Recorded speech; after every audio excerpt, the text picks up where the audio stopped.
let's bring in Youcef Bouandel. He is a professor of political science at Qatar University and joins me live from London for more on this.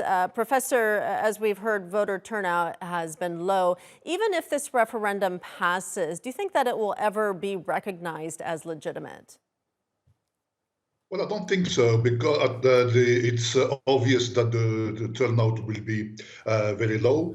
The opposition parties or those opposed to these new constitutions are divided. On one hand, some are saying that the best thing to do is to boycott it, and the other one is saying that vote no for that particular constitution.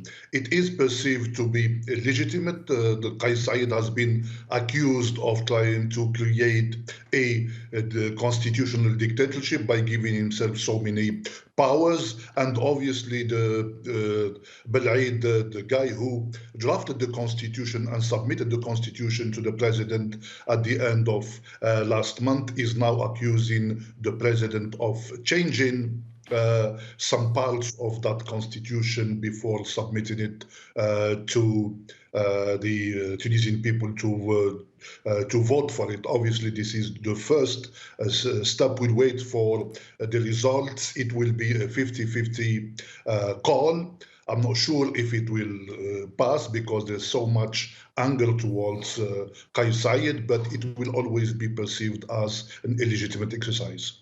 Yeah, as you said, Saied is being accused of trying to create a constitutional dictatorship. What does this potentially mean for the future of democracy in Tunisia? Well, in my view, I think Tunisia has taken a step backwards in terms of democracy, because when we look at all the experiences of transition to democracy around the world, most countries, or almost every country, has used parliamentary government.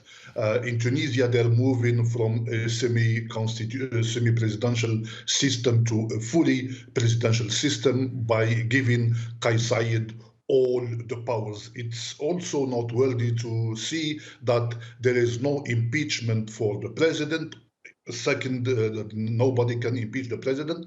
And secondly, even though the term of office is 2 mandates, 5 years each, the president can extend that, and the wording of the constitutions are quite vague. So he could remain in power after 10 years, claiming that there are dangers to the Tunisian government. Thirdly, the parliament cannot fire the government unless it gets 2/3 of the membership. He's creating a second chamber in the parliament, which is the Council of the Provinces, and how it's going to be created, what are the powers of this particular second chamber are not clear yet.